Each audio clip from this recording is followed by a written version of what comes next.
As the lock nut is tightened, it drives the bearing up the tapered sleeve.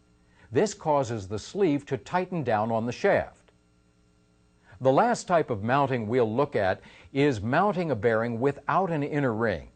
In this type of mounting, the outer ring and rolling elements slip over a specially hardened shaft. The rolling elements are in direct contact with the shaft, which acts as the inner ring of the bearing. This kind of mounting is often used when there is not much space around the shaft. Bearings are usually enclosed in housings. The housing is the part that surrounds a bearing and holds it in place. In order to support the bearing, the housing must be able to handle the types of load that the bearing is subjected to. The load is usually transferred from the shaft to the bearing to the housing. Most housings contain lubricant for the bearing, and they also prevent dirt and other contaminants from getting into the bearing. Bearing housings are divided into two types: pillow block housings and built-in housings. Pillow block housings are located outside the machine casing and are separate from it. In some cases, the pillow block housing holds the end of the shaft. In others, the shaft passes through the housing. Pillow block housings can be either solid or split, and they come apart in different ways. Some solid pillow block housings have a removable cover. Once the cover is removed, the housing can be moved out of the way and the bearing can be taken off the shaft. With a split pillow block housing, the top of the housing can be taken off. The shaft can then be lifted out so that the bearing can be removed. A built-in housing is actually part of the machine casing. In many cases, the shaft and the bearing are completely contained within the machine. To reach them, the casing must be taken apart. Built-in housings may also be solid or split. The solid types of built-in housings usually have removable end caps. Removing the end caps allows the bearing and the shaft to be taken out of the machine so that the bearing can be worked on. With a split-type built-in housing, there is a joint in the machine's casing that must be taken apart to get to the bearing. This allows the shaft and the bearing to be lifted out so that the bearing can be worked on. Bearing housings can be built either to allow a small amount of axial movement or to completely prevent axial movement. A housing that allows a small amount of axial movement is said to have a floating bearing. A housing that prevents all axial movement is said to have a fixed bearing. Both types of housings may be in the same machine. A shaft usually has several bearings spaced along its length. As a rule, only one of these is a fixed bearing. The others are usually floating bearings. All bearings need to be lubricated in order to reduce the amount of friction and wear that occurs during normal operation. Rolling contact bearings are usually lubricated with either oil or grease, and that's what we'll be focusing on during this part of the lesson. As we do, keep in mind that some bearings are permanently sealed and do not need additional lubrication. Your plant's maintenance procedures should specify which bearings require additional lubrication.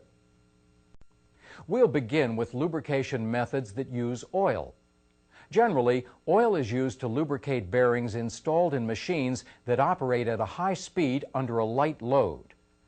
There are several different ways to provide oil to rolling contact bearings, including forced circulation, constant level oilers, oil baths, splash feed methods, and drip feed methods.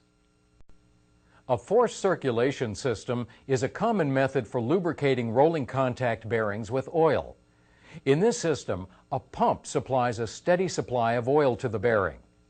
The pump sits on top of a rectangular reservoir called a sump. After leaving the bearing, the oil collects in a reservoir so that it can be pumped again. Oil filters in the system remove dirt and contaminants from the circulating oil.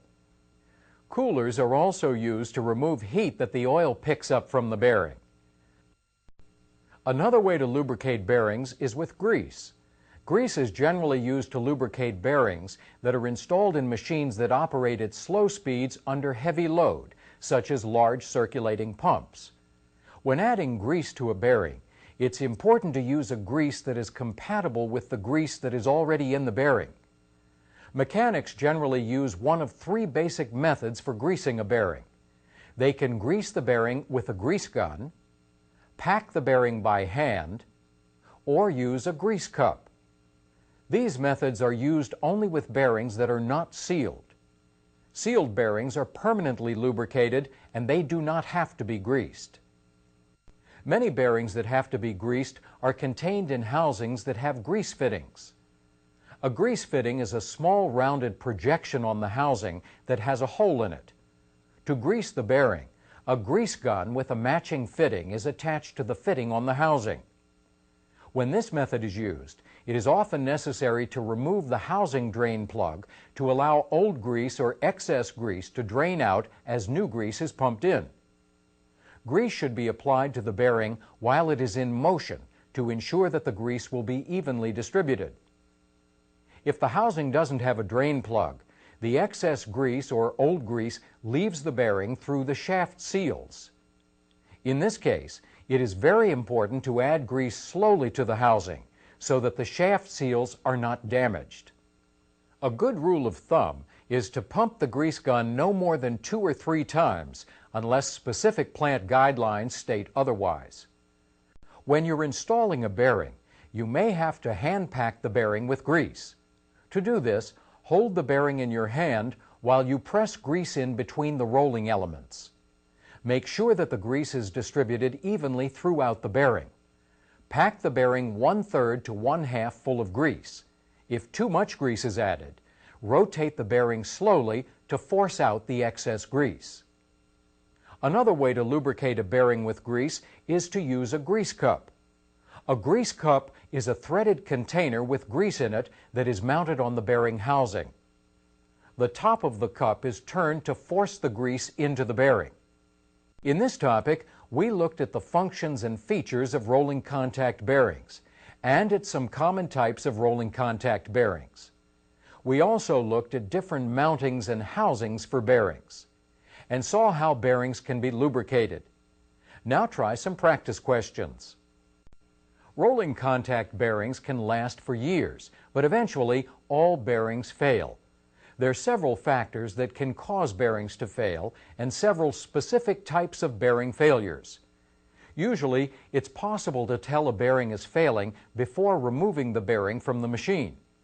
Bearing failures are often accompanied by high levels of noise or vibration, high operating temperatures, and the smell of burnt oil. After a failed bearing has been removed and taken apart, other evidence of bearing failure may be seen.